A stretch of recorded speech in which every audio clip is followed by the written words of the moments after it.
ఆత్రేయపురంలో భక్తుల నిత్య పూజలు అందుకుంటున్న 7 వారాల వెంకన్న అసలు ఆలయ చరిత్ర ఏంటి? అసలు ఈ ఆలయానికి ఏ విశిష్టమైన కార్యక్రమాలు ఉంటాయి? ఈ ఆలయం ఏ విధంగా అభివృద్ధి చెందుతుందనేది మనతో మాట్లాడడానికి ఆలయ ఎగ్జిక్యూటివ్ ఆఫీసర్ చక్రధర్రావు ఉన్నారు. ఆయనతోనే మాట్లాడదాం.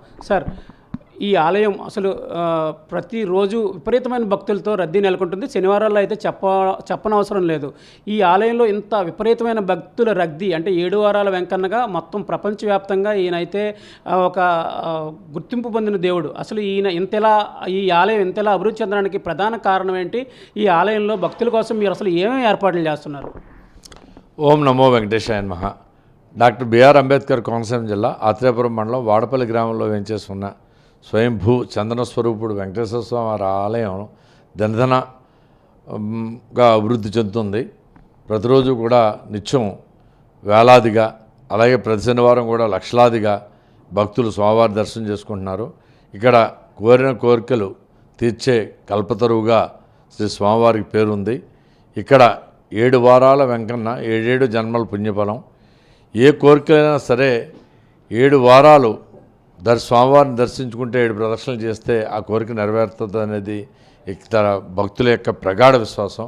ఆ విశ్వాసానికి అనుగుణంగానే ఉత్తరాంధ్ర దగ్గర నుంచి మరి మన ఆంధ్రప్రదేశ్కి కాకుండా ఉమ్మడి ఆంధ్రప్రదేశ్ ఏదైతే ఉందో తెలంగాణ జిల్లాల్లో కలుపుకుని కూడా ఇక్కడ మన భక్తులందరూ వస్తున్నారు.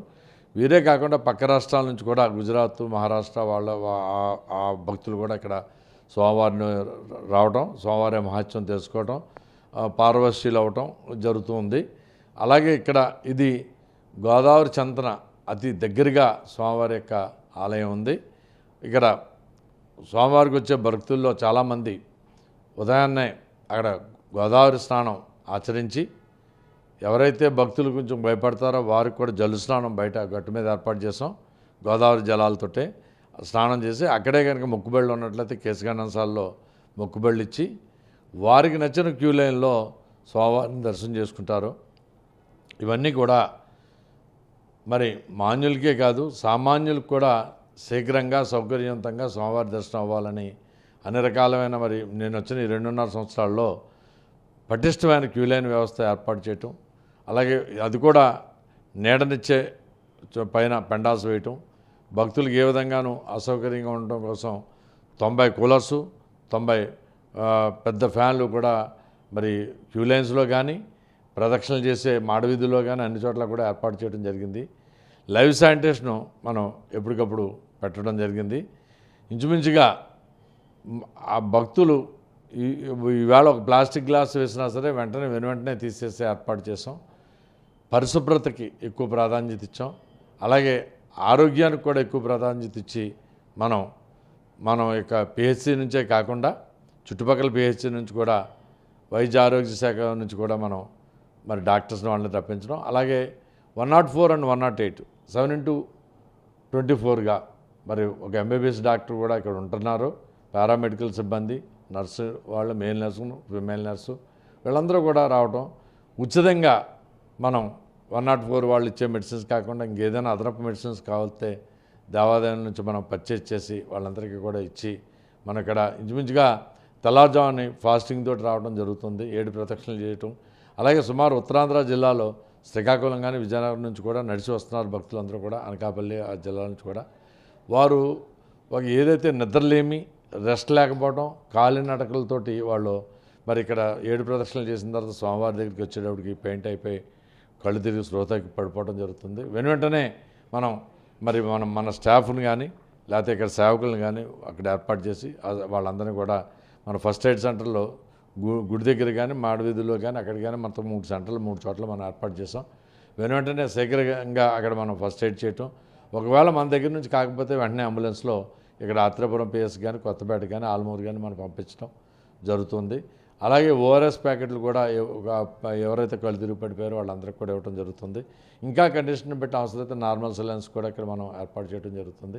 ఇది కాకుండా 1000 మనం కూలింగ్ టిన్స్ తోటి 600 సేవకులతోటి ప్రతి శనివారం కూడా ఇక్కడ ప్రతి లైన్లోనూ కూడా మనం దగ్గర 36 పాయింట్స్లో మనం మంచినీళ్ళు భక్తులందరికీ కూడా చల్లటి మంచినీళ్ళు ఇవ్వడం జరుగుతుంది. అది కాకుండా ప్రత్యేకమైన క్యూ లైన్ ఎవరెవరికి అంటే గర్భిణీ స్త్రీలకు కానీ లేదా 4 ఏళ్ళు వయసు లోబడి ఉన్న ఇద్దరు పిల్లలతోటి తల్లికి కానీ ఫ్రీ ఆఫ్ టికెట్ గాను, వికలాంగులకు ఫ్రీ ఆఫ్ టికెట్ గాను మనం 2 స్లాట్లు ఏర్పాటు చేసాం, 9 to 10 అలాగే 12 to 1 గంట. ఆ స్లాట్లలో ఈ సౌకర్యాన్ని కూడా చంటి పిల్లల తల్లులు వాళ్ళందరూ కూడా ఉపయోగించుకుంటున్నారు. మరి అలాగే మన ఎవరైతే ఉన్నారో ఫిజికల్ హ్యాండిక్యాప్ట్ వాళ్ళు కూడా ఈ యొక్క సేవలను ఉపయోగించుకోవడం జరుగుతుంది. ఇవే కాకుండా ఫిజికల్ హ్యాండిక్యాప్ట్ వాళ్ళు ఈజీగా దగ్గరగా వెళ్ళడానికి వీలుగా సేవకులను పెట్టాం. మరి వాళ్ళకి అసిస్టెన్సీగా వాళ్ళు కూర్చుని వెళ్తే మనం ఆ వెహికల్ మీద మనం ఏదైతే ఉందో దాని ద్వారా భక్తులను తీసుకెళ్ళడానికి కూడా అన్ని రకాలైన ఏర్పాట్లు చేయడం జరిగింది. ఇదే కాకుండా పబ్లిక్ అడ్మినిస్ట్రేషన్ సిస్టమ్ని కూడా కొత్తగా ఏర్పాటు చేసి ఊరంతా కూడా అంటే మన పార్కింగ్లో కానీ పార్కింగ్ సుమారుగా ఒక 1/2 కిలోమీటర్ దూరం ఉంటుంది, లేకపోతే బస్ స్టాండ్ ఒక 2-3 పర్లాంగుల దూరంలో ఉంటుంది. ఎవరెక్కడ తప్పిపోయినా వాళ్ళు సౌకర్యవంతంగా ఇవన్నీ వినిపించేలాగా సుమారుగా ఈ 2.5 కిలోమీటర్ల దూరంలో పబ్లిక్ అడ్మినిస్ట్రేషన్ సిస్టమ్ కూడా పెట్టి సేవకులకి ద్వారా భక్తులకి ఎక్కడెక్కడ ఉన్నారో వాళ్ళ బంధువులు ఏమైనా తప్పిపోతే పిల్లలు కానీ వాళ్ళని దగ్గర చేర్చడం ఇత్యాది కార్యక్రమాలన్నీ చూడటం. అలాగే నేను వచ్చేటప్పటికి మాడవీధులు కిక్కిరిసిపోయి ఉండేది. ఆ మాడవీధుల్ని చుట్టూ ఎంక్రోచ్మెంట్స్ ఉంటే ఎంక్రోచ్మెంట్స్ తీయించేసి 7 అడుగులు మాత్రమే పెండా సైట్లో ఉండేవి. ఈ మాడవీధులు సగం వరకు పెండా సైట్ వల్ల పక్కన ఆక్రమణ కూడా గురైంది. ఆక్రమణలు తీసేసి ఆ పెండాల్స్ని వెడల్పు చేసి 18 అడుగుల హైటు పెండాలు మనం ఏర్పాటు చేయడం వల్ల ఈ యొక్క భక్తుల యొక్క సఫికేటింగ్ లేకుండా ఫ్రీగా వెళ్ళటం. అలాగే మరి ఫ్యాన్లు కూడా రోడ్డు ప్రదక్షిణలు చేసేవాళ్ళు తగిలేలా కూడా వాల్ ఫ్యాన్లు కూడా సుమారుగా 40 ఫ్యాన్లు చుట్టూ మన మాడవీధుల్లో అమర్చడం జరిగింది. దానివల్ల వాళ్ళకి సౌకర్యవంతంగాను పెద్ద ఉక్కపోత లేకుండాను నివారించగలుగుతున్నాం. అదేవిధంగా నేను వచ్చేటప్పటికి సుమారుగా ప్రతి శనివారం కూడా 15 నుంచి 20 వేల మంది మాత్రమే భక్తులు దర్శనానికి వచ్చేవారు. ఈవేళ 1,10,000 నుంచి 1,40,000 వరకు కూడా మనకు ప్రతి వారం కూడా భక్తులు వస్తున్నారు. ఈ యొక్క రద్దీని తట్టుకోవడం కోసం మనం కంప్లీట్గా ఒకళ్ళొకళ్ళు క్రాస్ అయిపోయి తొక్కిసలాట అయ్యి ప్రమాదం సంభవించే పరిస్థితుల్లో అప్పుడున్న మన కమిషనర్ గారిని లేకపోతే ఇప్పుడు ప్రజెంట్ కమిషనర్ గారిని కూడా మనం రిక్వెస్ట్ చేసుకుని 2 ఫుట్ ఓవర్ బ్రిడ్జెస్ ఎక్కడా కూడా ప్రదక్షిణలు చేసే వాళ్ళకి దర్శనం చేసుకెళ్ళే వాళ్ళు ఎక్కడా కూడా క్రాస్ అవ్వకుండా 2 చేసుకోవటం. అలాగే గృహ సంకల్పం, 50 రూపాయల దర్శనం, మరి ఫ్రీ దర్శనం 3 కూడా ఒకే చోట లిమిటెడ్ ఏరియాలో ఉంటే అది 3,000 అసెప్టెడ్లో ఉండేది.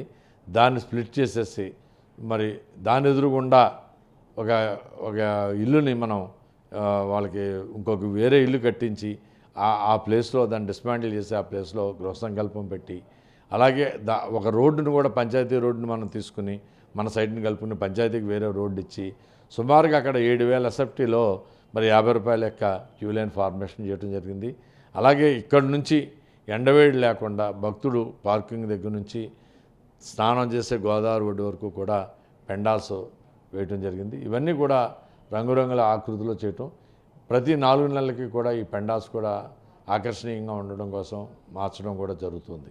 అలాగే ఎక్కడికక్కడ ఈ యొక్క క్యూని రెగ్యులేట్ చేయడం కానీ ఇవి చేయటం కానీ ఎక్కడికక్కడ పబ్లిక్ అడ్మినిస్ట్రేషన్ సిస్టంలో చెప్తూ కూడానే లోన యొక్క రష్ని బట్టి ఏ లైన్లో ఎంత టైం పడుతుంది అనేది కూడా భక్తులకి అవేర్నెస్ కల్పించేలాగా చెప్తున్నాం.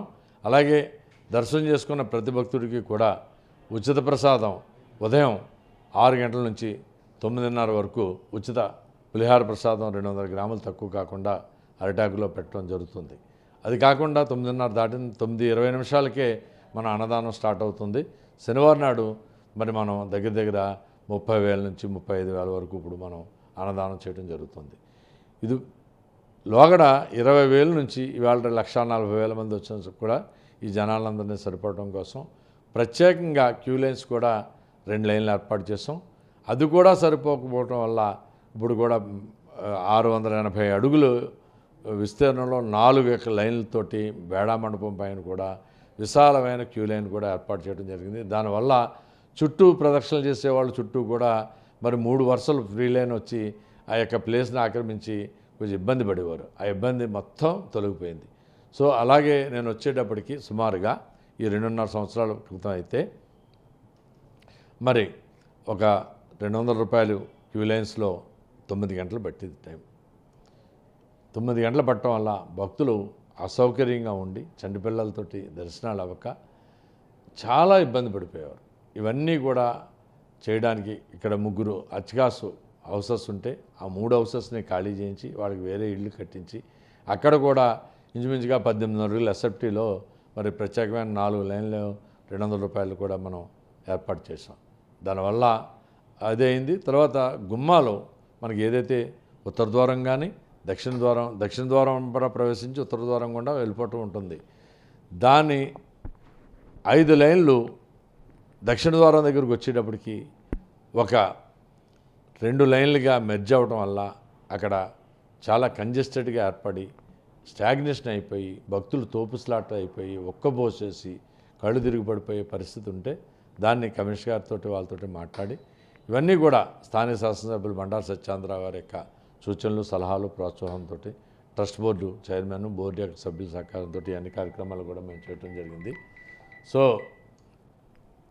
ఇప్పుడు మరి దాన్ని 9-11గా గుమ్మాలు వెడల్పు చేయటం వల్ల ఈ 5 లైన్లు యాజిటీస్గా మరి మా రావటం భక్తుల యొక్క ఏదైతే 9 గంటలు పట్టే దర్శనం 2 గంటల్లోనే యొక్క దర్శనం అయిపోవటం వల్ల భక్తులందరూ కూడా చాలా చాలా చాలా మరి హ్యాపీగా ఫీల్ అవ్వటం.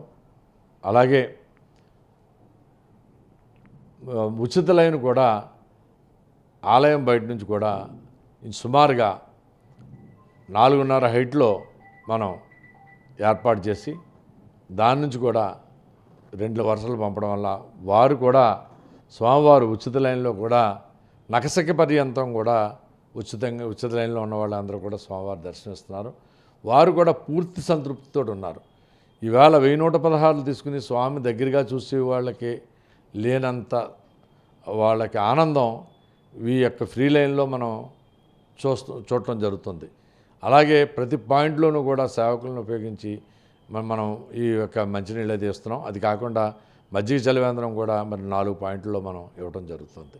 ఇవన్నీ కూడా ఈ వేసవ దాహార్తిని తీర్చడానికి భక్తులకి ఎక్కడా కూడా ఏ విధమైన అసౌకర్యం లేకుండా చూడటం జరుగుతుంది. అలాగే ఇదివరకు భక్తులు మాడవీధుల్లో క్రాస్ అయిపోయేవారు. క్రాస్ అవ్వకుండా సుమారుగా ఒక 1200 మీటర్ల వరకు కూడా సిమెంట్ రోడ్డు వేసి బైపాస్ రోడ్డు ఏర్పాటు చేసి భక్తులను కూడా ఒక క్రమ పద్ధతిలో ఆర్టీసీ దగ్గర నుంచి కానీ లేకపోతే ఆటోలో వచ్చే వైపు నుంచి కానీ చూసి మరి ప్రదక్షిణ స్టార్ట్ ఏదైతే ఉందో మన రాజగోపురం దగ్గర అక్కడి నుంచి కూడా వాళ్ళు ఈ క్యూ లైన్లో ఎవరికి కూడా అడ్డీలు కాకుండా ఎదురుబోదు రాకుండా వాళ్ళ ప్రత్యేకమైన ఒక రూట్ని ఫామ్ చేయడం జరిగింది. దానివల్ల ఎక్కడ కూడా తోపుస్లాట జరగకుండా ప్రశాంతంగా వాళ్ళు ఫ్రీగా భక్తులు నడిచి వెళ్ళి అక్కడ దర్శనం చేసుకుని ప్రదక్షిణలు చేయడానికి వీలు కలుగుతుంది.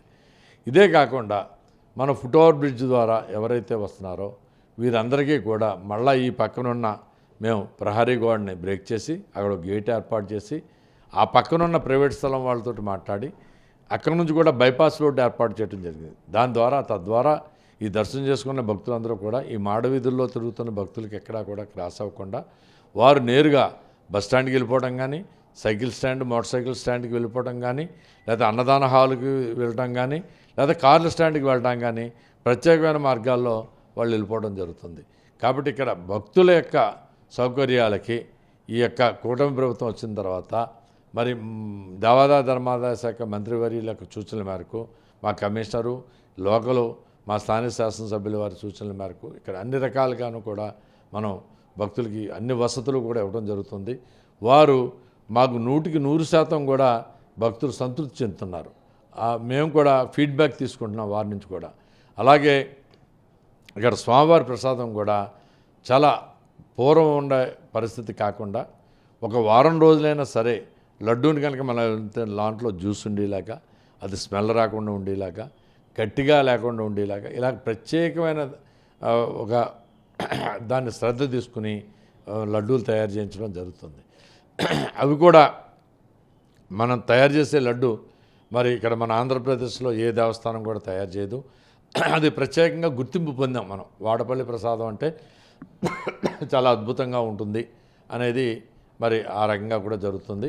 అలాగే మన యొక్క లిమిట్ వచ్చేది ఈ యొక్క గ్రామ పంచాయతీ 2.5 కిలోమీటర్లు అయినప్పటికీ కూడా ఇంకా 4 కిలోమీటర్ల వరకు కూడా ఉన్న చోట భక్తుల యొక్క చీకట్లో వస్తున్నారు, వాళ్ళకి ఇబ్బంది అవుతుందనే ఉద్దేశంతో ఇక్కడ నుంచి మనం ఏదైతే ఉందో అక్కడ వరకు కూడా 4 కిలోమీటర్ల వరకు కూడా 3 పంచాయతీలు పరిధిలో ఒక 20 సోలార్ లైట్లు కూడా మనం ఏర్పాటు చేయడం జరిగింది. సో మెర్లపాలెం రాయలు వెళ్ళే దాని గురించి ఓబలంక వరకు కూడా మనం ఈ లైట్లన్నీ ఏర్పాటు చేయడం జరిగింది. అలాగే మరి ఎక్కడెక్కడి నుంచో వచ్చి శుక్రవారం నాడు వచ్చే వాళ్ళ భక్తులందరికీ కూడా రాత్రి 11 వరకు టిఫిను భోజనం రెండూ కూడా ఉచితంగా దేవస్థానం నుంచి అందించడం జరుగుతుంది. అలాగే శనివారం రాత్రి పడుకుని ఆదివారం అష్టోత్తరాలు చేసుకునే వాళ్ళకి కూడా టిఫిను భోజనం కూడా నైట్ 11 దాకా మనం పెట్టడం జరుగుతుంది. ఇలాగా అన్ని రకాలుగా కూడా భక్తులకి ఏదైతే అవసరమైన నీడ్స్ అన్నీ కూడా చేయటం జరుగుతుంది. అలాగే సుమారుగా ఇప్పుడు వచ్చిన తర్వాత 6.5 కోట్లతోటి ఒకలిమాత భవనం శరవేగంగా నిర్మాణం పూర్తయిపోయింది. ఇక వచ్చే నెలలో ఖచ్చితంగా అది ఒక మన ప్రారంభం భక్తులందరికీ ఏర్పాటు చేయటం, అందులో కూడా ప్రతి ఒక్కరికి విస్తరాకులో మనం భోజనం పెట్టడానికి నిర్ణయం తీసుకుని ఇప్పుడు కూడా ప్లేట్లలో ఆకులు వేస్తున్నాం. అప్పుడు కంప్లీట్గా 100% ప్లేట్లు లేకుండా టేబుల్ మీద విస్తర వేసి టేబుల్ మీల్స్ పెట్టేలాగా మనం అక్కడ ఏర్పాటు చేయడం జరుగుతుంది. అలాగే ఇక్కడ ఈ 2.5 సంవత్సరాల్లో మరి మేము ఎమ్మెల్యే గారు అందరూ కలిసి కూర్చొని 140 బాత్రూములు కట్టడం జరిగింది. పూర్వం చాలా మరుగుదొడ్లకు కానీ స్నానాలు చేయడం కానీ చాలా చాలా చాలా ఇబ్బంది పడేవారు భక్తులు. ఆ ఇబ్బంది అసలు ఇప్పుడు ఏమీ లేకుండా ఒక 2 లక్షల మంది జనం వచ్చినా కూడా మనం వాష్రూమ్స్ అన్నీ ఇవ్వగలుగుతున్నాం. వాష్రూమ్స్ కూడా క్లీన్గా చాలా మంచి భక్తుల యొక్క ఏ విధంగా కంప్లైంట్ లేకుండా దాన్ని మెయింటైన్ చేస్తున్నాం. అలాగే సుమారుగా 4 కోట్లతోటి కోనేరు కూడా సర్వేగంగా పనులు పూర్తయినాయి. వచ్చే నెలలో కూడా అది ప్రారంభానికి సిద్ధంగా ఉంది. అలాగే 45 లక్షలతోటి రథశాల ఏర్పాటు చేయడం జరిగింది. అలాగే ముఖ్యంగా పూర్వం ఈ 9 గంటల దర్శనం పట్టేటప్పుడు గంటకి 200 కార్లు చొప్పున అంచనాగా వస్తున్నాయి మనకి. అలా 1800 కార్లు రావటం, మనకి 600 కార్లు పట్టే అంత ప్లేసే అప్పుడు ఉండటం వల్ల చాలా ఇబ్బందిగా రోడ్డు పైన ఈ కార్లు పెట్టేయటం వల్ల పోలీస్ వ్యవస్థకి మాకు కూడా చాలా ఇబ్బంది అయ్యేది. ఆ ఇబ్బందిని చేయడానికి వీలుగా 64 లక్షలు పెట్టి గ్రావెల్ తోటి చదును చేయడం జరిగింది. దానికి అనుగుణంగా ఇంకొక 200 కార్లు పట్టేంత ప్లేసు మనం చదును చేయటం వల్ల 800 కార్లు పట్టే పరిస్థితి ఉంది. అలాగే ఇప్పుడు 9 గంటల దర్శనానికి 2 గంటలు, అలాగే 1116 ఆశీర్వచనానికి 20 నిమిషాలు మాత్రమే దర్శనానికి టైం పడుతుంది. వీరందరూ మ్యాక్సిమం 1 అవర్లోనే ఈ కార్లు కేవలం 100 నుంచి 150 మాత్రమే అక్కడ ఉండటం వల్ల సగం పార్కింగ్ ఖాళీగానే ఉంటుంది ఇప్పుడు మాకు. సో అలాగా పార్కింగ్కి ఈ ట్రాఫిక్కి కూడా రెండూ కూడా మాకు ఈ అడ్డీలు తెలిగిపోయినాయి. అలాగే ఇక్కడ 8 ఎకరాలకు కూడా స్వామివారిది ఉంటే దాన్ని కూడా 1,30,00,000తో చదును చేసేసాం. దానికి కూడా బైపాస్ రోడ్డు కూడా మనం ఏర్పాటు చేయడం జరిగింది. భవిష్యత్తులో కూడా అక్కడ రెస్టారెంట్లు 540 రూములు కట్టే పరిస్థితి ఉంది. ఏవైతే ఇప్పటి వరకు కూడా మేము ఈ 2 సంవత్సరాల్లో కూడా 14 కోట్లు పనిచేసేసాం. 25 కోట్లు వర్క్స్ ఆన్గోయింగ్లో ఉన్నాయి. ఇక 130 కోట్ల యొక్క వర్క్స్కి ప్రపోజల్స్లో మేము వివిధ స్థాయిల్లో ప్రయత్నాలు చేయడానికి అవన్నీ ఎస్టిమేట్స్ అయ్యి ప్రిపరేషను రకరకాల స్టేజుల్లో అవన్నీ ఉన్నాయి. అలాగే సుమారుగా 14 కోట్లతోటి క్యూ కాంప్లెక్స్ కూడా ఇక్కడ నిర్మాణం చేయడం తలపెట్టాం. అవి కూడా ఒక ఇంచుమించుగా ఒక మేబీ నెక్స్ట్ ఇయర్కి భక్తులకి అందుబాటులో తేవాలనే సంకల్పంతో దాన్ని కూడా స్టెప్స్ తీసుకోవడం జరుగుతుంది. అలాగే ఇక్కడ అన్నదానం కూడా ఉదయం 9:30కి ప్రారంభించి సాయంకాలం 5:30 వరకు ఎంతమంది వచ్చినా అన్లిమిటెడ్గా మనం భోజనం పెట్టడం జరుగుతుంది. ఈ భోజనశాలలో కంప్లీట్గా అన్ని క్వాలిటీ వర్క్సే, క్వాంటిటీ అండ్ క్వాలిటీలో ఎక్కడ రాజీ పడే ప్రసక్తి లేదు. అలాగే మనం పెరుగు కూడా 4.5 పెరుగు 100%తో వేస్తున్నాం. అలాగే లలితా బ్రాండ్ బియ్యం వాడుతున్నాం, కరిఫెల్ చింతపండు వాడుతున్నాం, అలాగే సన్ఫ్లవర్ ఆయిల్ బ్రాండెడ్ క్రిస్టల్ వాడుతున్నాం. సో ఇక్కడ దేనికి కూడా భక్తులకి ఎక్కడ రాజీ లేకుండా సంపూర్ణ ఆరోగ్యంతో ఉండడానికి వీలుగా మరి మనం ఆ దిశగా ఇక్కడ అన్ని రకాలైన స్టెప్స్